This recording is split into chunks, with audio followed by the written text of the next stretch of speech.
someone, I can't name the source, passed on a tender document which showed that the Bahraini government was requesting 2 million tear gas canisters this year. Now, if you have a population of 650,000 people, that means the Bahraini government thinks that it needs 3 tear gas canisters per Bahraini citizen, which is an absolutely ridiculous amount. And it's been very well documented that the Bahraini government has used tear gas in such an unprecedented scale and frequency over the last 3 years since protests erupted in February 2011, that is actually, I think, a historic and unprecedented amount over the course of history.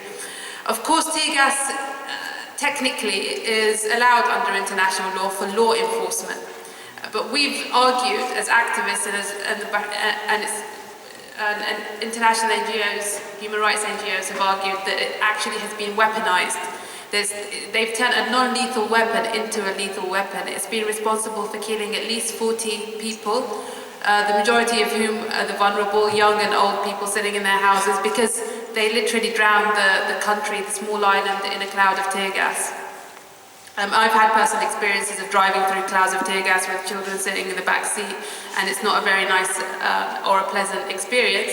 So you're being basically poisoned using these toxic chemical agents over a long period of time. So it's a very slow way of killing people. It's not the direct way. It's not the kind of the chemical gas or the chemical weapons that you see used elsewhere, but it's still, we've argued that it's very lethal. And last week we launched a legal team headed by Michael Mansfield to take specifically who we believe is the country that's behind the supply of tear gas, which is South Korea. So we've formed a legal team. And we filed an OECD complaint, and we're planning to take the South Korean government holding the South Korean government to account over the supply of tear gas, which we believe is illegal under international law, and it's headed by Michael Mansfield QC. So that's how us as activists in the country are really trying to push against arms and so on. But going back again, just to set things in context, Bahrain is a small island. Why is it important? Why should you care? Bahrain has actually been under, we would argue, UK protection for the last 200 years, which officially ended in the 1970s, but the relationship has continued under a different name over the last 40 years at least. We've had British security consultants like Ian Henderson, who have been working in the country, in the security services for 30 years. He became known as the Butcher of Bahrain. He was directly involved in the torture of Bahraini citizens. He passed away last year, unnoticed, no one really cares, because he left a very bad legacy. But unfortunately, the head of a former Metropolitan Police Chief called John Yates then went to the country in 2012. Again, he helped the security services. And we really noted and documented and actually gave submissions to the UK Parliament saying that despite all of this UK support, British support to the Bahraini government, in terms of actually direct logistical support to the security services, even the dogs, the canine dogs that are used by the Bahraini police have been trained by a British company called Top Dog. So from little things like that to big things like having British security advisors run operationally the security industry in Bahrain, it's very, very problematic, and we believe that this shows that the British are actually complicit in the human rights abuses, because over the last 3 years human rights violations have only increased, they haven't stopped. Yet the British government continues to praise the Bahraini government for they propagate this myth of reform that Bahrainis don't see on their daily life. So my message here is after 200 years of British-backed rule in Bahrain, Bahrainis are no closer to democracy. And that's a fact that's unquestionable. And last week, the British Parliament issued its Foreign Affairs Committee inquiry report into the relationship between the UK, Saudi Arabia and Bahrain. It acknowledged the human rights violations, it blamed the Bahraini regime for really creating the problem, not introducing any reform, continuing its violations of human rights. But then it actually said, well, if it's not us supplying these Typhoon air jets, if it's not us doing this, someone else is going to be getting this trade. And that way we're going to lose our leverage with the ruling family. And we don't obviously want to do that. So then as I was reading the report, I thought, okay, the British think they have a special relationship with the Bahraini Al Khalifa ruling family. What could this leverage possibly be that's so important that they don't want to lose? They said, well, you know what, if the Bahraini government doesn't introduce reform or stop its violations by January, we'll put it on our country of concern list in the FCO. And I thought, oh, that's a major, that's massive leverage you've got there. If the most you can do is threaten to put it on as a country of concern on your human rights list, no threats of any kind of sanctions or anything at all. Most importantly, the message was carry on selling arms, carry on selling trade, carry on doing business with Bahrain, and just ignore the human rights violations. They don't matter. If it's not us supplying the Al Khalifas with all the support, someone else will. But for us, it's not even about simple, financial calculations about British jobs, British interests around arms and trade. That's something I may be able to understand because the UK economy is going through a bad economic period, and I can understand that kind of that particular calculation that money is more important than human rights or people dying in Bahrain. What really bugs me is seeing Bahraini officials who have been accused of carrying out human rights violations, including torture, being given the red carpet treatment when they come to the UK.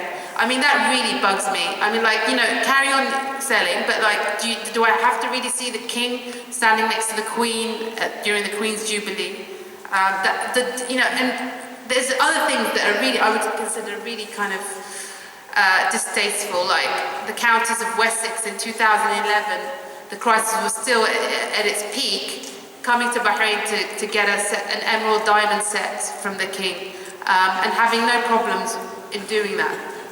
And last week we had, the king's son who's been accused of torturing people. The political prisoners they have tortured are still in prison today in the UK, hosting dinner at the Claridge's Hotel with all of the British officials and dignitaries there to enjoy a 3-course dinner. It's little things like that. It's that kind of moral relation, that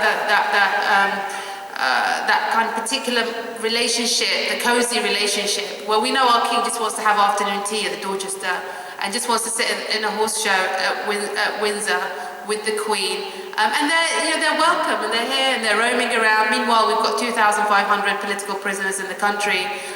We've got a policy of collective punishment in which tear gas is being used indiscriminately, unnecessarily, and lethally. And we've got people struggling for basic democracy. So, I mean, that's really those are the 3 pinnacles of the relationship that really bug me, basically, which is the logistical relationship between the UK in terms of security, the political relationship that's almost encouraged and sanctioned by the British Parliament to continue the relationship, and finally, the lack of any kind of push for democratic reform, a serious push for democratic reform, and that hypocrisy in which some countries, depending if they're our friends, we're quiet, we encourage, we support the regimes, and if they're not our friends, we'll come down with them like a ton of bricks, we'll close down their embassies, we'll completely disown and cut international relations with them. So that's basically kind of I think we're here today as Bahraini activists, there's a few of us around, to get your support, and particularly our campaign is at www.stoptheshipment.org. You can find details of our campaign there. We've had 187,000 emails sent to the South Korean government, and you'll also get updates in terms of the legal action we're taking against the South Koreans to really stop the supply of tear gas in particular to Bahrain. Thank you very much.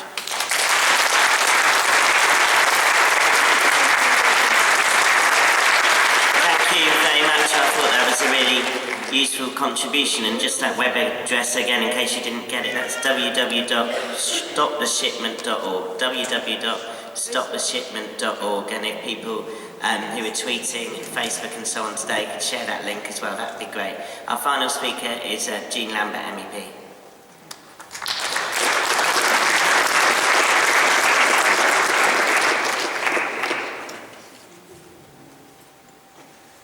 Okay, thank you very much for the invitation to be here today.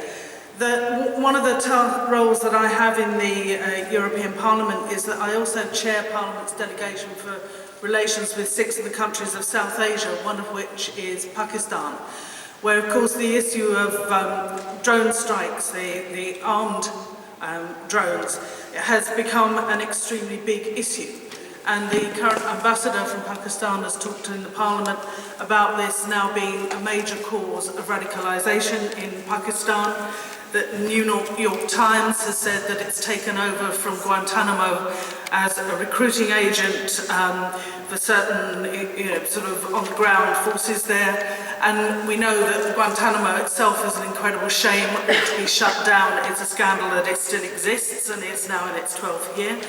And when we can sort of see the impact as well that these drones, the very existence of the drones is actually having on the lives of so many, in so many countries. And we've heard more evidence in the Parliament, the European Parliament, from those affected in Pakistan, but who talk not only about the thousands of deaths of civilians and indeed military personnel there, but also that that the whole sort of psychological pressure for people of having the sort of the buzzing, the circling, the never quite knowing when you're likely to be attacked is an enormous psychological burden on communities, not least, of course, the children. So these are horrendous things, the armed drones. We've been hearing that currently in the Parliament there are something like 30 countries that already have programs about unmanned programs. That there are now at least 76 countries that either have or are acquiring drone technology. And a view expressed in certain experts that we've heard that it's now become an indispensable factor in military operations. Now, some of these are sort of quite small, they're unsophisticated, but for those countries who are able to employ more sophisticated surveillance and armed remote control devices, it's more